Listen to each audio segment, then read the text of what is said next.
Bonjour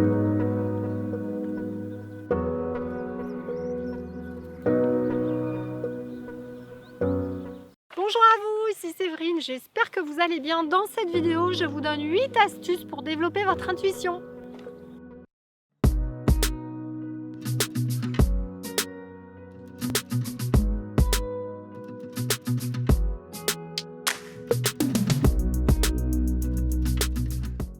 Bonjour à vous, ici Séverine, je suis naturopathe, magnétiseur et coach sur Toulouse. J'espère que vous allez bien, que vous vous portez bien.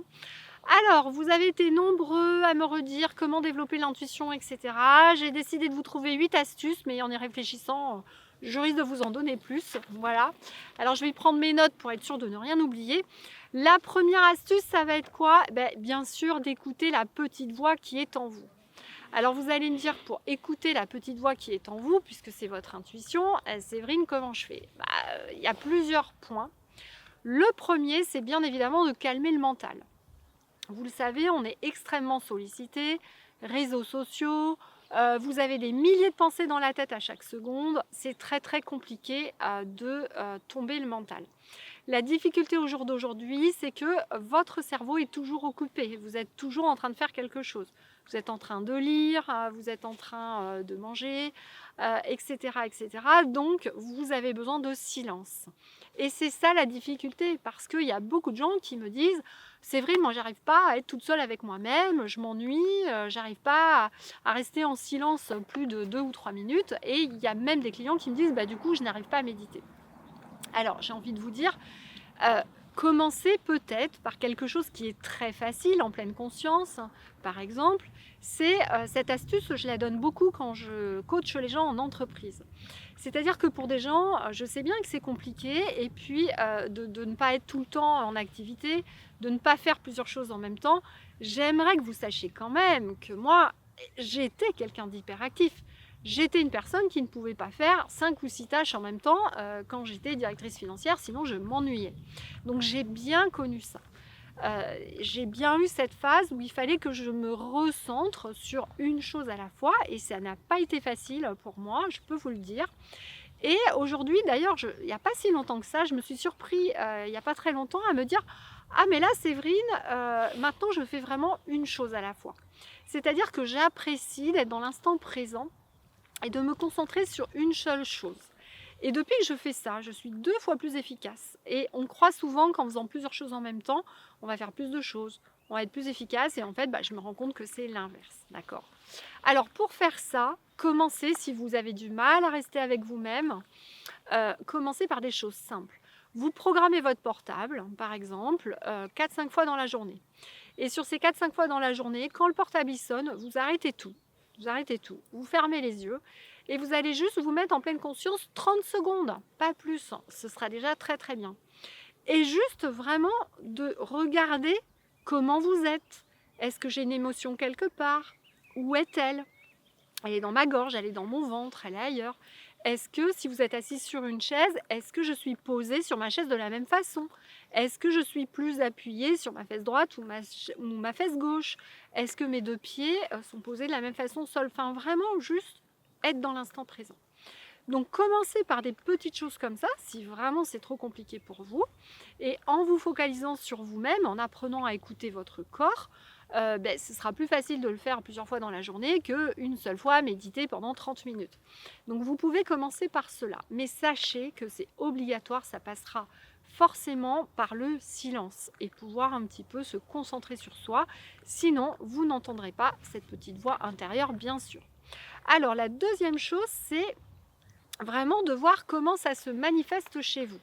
Alors l'intuition, quand vous allez commencer à entendre cette petite voix ou avoir le sentiment de ce que vous devez faire, ça va se manifester de manière différente pour tout le monde. Mais je suis sûre qu'un jour ou l'autre, vous vous êtes dit, oui, j'ai eu l'intuition qu'il ne fallait pas que je fasse ça, je l'ai fait, puis finalement ça s'est mal passé, j'aurais dû écouter mon intuition. Donc vous avez déjà de l'intuition. C'est obligatoire, de toute façon, ce n'est pas quelque chose qui s'apprend, on l'a tous, c'est juste encore une fois que le mental est trop occupé et qu'on n'entend pas cette petite voix. Donc, ce qui est important, c'est essayer de voir, quand vous avez un choix à faire sur quelque chose, essayez de voir comment ça se manifeste. Si vous pensez au choix A, regardez comment vous êtes en vous. Est-ce que c'est un frisson qui arrive? Est-ce que vous ressentez quelque chose dans votre cœur? Est-ce qu'il y a, je ne sais pas, vous avez l'impression que votre corps se contracte ou plutôt s'expand? Donc c'est important d'aller voir vous, comment vous recevez cette intuition actuellement. Et ça va être encore une fois une manière différente pour tout le monde. Il y a des gens un peu plus aguerris qui vont avoir des sifflements. Moi je me souviens qu'à une époque, j'avais des sifflements à droite quand c'était pas bon et à gauche quand c'était bon, voilà par exemple. Mais encore une fois, pour vous ça peut être l'inverse ou autre chose. Donc essayez d'observer. Observez quand vous avez une décision à prendre. Regardez un petit peu ce qui se passe dans votre corps et de quelle manière votre corps vous parle et vous aide à faire le choix. Voilà, ça c'est le deuxième point. Le troisième point, c'est un petit peu, j'ai commencé à vous le dire avant, c'est essayer de mesurer. Mesurer, vous avez un choix à faire, peut-être une décision à prendre. Regardez la décision A, comment vous vous sentez. Est-ce que ça vous met en joie? Est-ce que vous avez l'impression que le corps s'expand? Est-ce que ça vous fait peut-être sourire? Est-ce que vous avez un petit frisson de bonheur?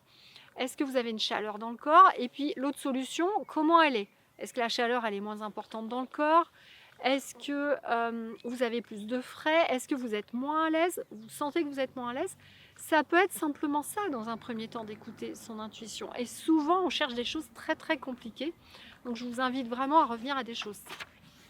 Ensuite, en quatrième chose, je vous invite vraiment ensuite à la tester, cette intuition. Donc par exemple, sur votre trajet le matin, si vous conduisez, vous allez dire ok, aujourd'hui je vais croiser par exemple 3 voitures vertes. Et puis voilà, vous regardez si c'est le cas. Ou quand on vous appelle, hein, un appel téléphonique tout simplement, vous allez vous dire ok, avant de répondre, j'essaie de deviner qui c'est. Je ne regarde pas le téléphone, j'essaie de deviner qui c'est. Donc entraînez-vous sur des choses qui n'ont pas d'importance. Ne commencez pas à travailler l'intuition avec votre famille ou avec vos enfants, parce que là c'est très très dur. Moi la première, quand je regarde un peu intuitivement pour mes enfants, je peux me tromper parce qu'il y a trop d'affect, parce qu'il y a derrière ce que je voudrais pour mes enfants, même si je ne me rends pas compte. Donc faites-le sur des choses vraiment pas importantes. Vous pouvez demander à quelqu'un de votre entourage de vous mettre des photos, par exemple, dans une enveloppe et de deviner ce qu'il y a sur la photo. Enfin, vraiment des choses très très simples qui n'ont pas d'importance, d'accord? En cinquième chose que je vous propose de faire, c'est justement, une fois que vous vous serez entraîné sur ces choses faciles, c'est vraiment d'entraîner différemment grâce à cet exercice. Donc, je vais vous l'expliquer. Plus vous allez être aguerri à cet exercice, plus vous allez voir que l'intuition va se développer. C'est la chose suivante, c'est vous allez vous poser une question. Vous voulez avoir une réponse à une question, donc vous allez prendre une feuille, vous allez poser la question. Voilà. Après cette question, vous allez faire une méditation ou un temps calme, mais il faut au moins 10 à 15 minutes. Voilà, on passe au cachet. Vous faites une méditation ou autre, et après, vous allez demander la réponse à la question. Et en général, vous allez écrire, ne vous posez pas de questions, c'est qu'à le dire, écrivez ce qui vient, et en général, vous aurez la réponse. Ça marche très très bien avec un verre d'eau. Le verre d'eau, c'est pareil, vous allez poser une question sur un papier, vous allez mettre le papier sur la table de nuit, et vous allez mettre le verre d'eau dessus, d'accord? Vous allez laisser toute la nuit sur la question. Le soir, donc vous allez poser cette question, vous allez dormir et vous allez demander à avoir la réponse le lendemain matin. Le lendemain matin, en vous réveillant, vous buvez le verre d'eau, et normalement, vous aurez la réponse dans la journée. Voilà. Donc ça, c'est une autre chose qui marche très très bien. En 6, ce que je peux vous conseiller aussi, c'est vraiment, en plus de voir comment votre guide vous parle, comment votre âme vous parle, comment votre corps vous parle, essayez, lorsque vous avez commencé à comprendre un petit peu quand votre corps est mieux, quand votre corps est moins bien, essayez de reconnecter tout ça à votre cœur. Vraiment de ressentir dans votre cœur, on travaille ça par exemple dans la formation magnétisme, sur le point de connexion au cœur, de regarder dans votre cœur ce que ça fait. S'il y a une chaleur ou s'il y a une rétractation. C'est-à-dire que de plus en plus, toutes ces sensations que vous avez dans le cœur, plus vous allez les reconnecter, dans le corps, pardon, et pas dans le cœur, vous allez les reconnecter petit à petit au cœur. Et plus vous arriverez à faire ça, plus il y aura des réponses en automatique au niveau de votre cœur et plus ce sera facile. Voilà. La septième suggestion que je vous fais, c'est toujours d'avoir un petit carnet sur vous. En fait, ce qui est important le matin, par exemple, c'est vous pouvez noter vos intuitions. Voilà, bon, je pense qu'aujourd'hui il va se passer ça, ça, ça, ça, ça. Le soir, vous notez rapidement ce qui s'est passé et petit à petit, vous allez voir qu'en fait, vous avez de l'intuition. Et plus vous allez faire ça, plus c'est facile et plus vous arrivez même à voir ce qui va se passer dans le futur. Donc c'est quand même génial, ça vaut le coup d'essayer.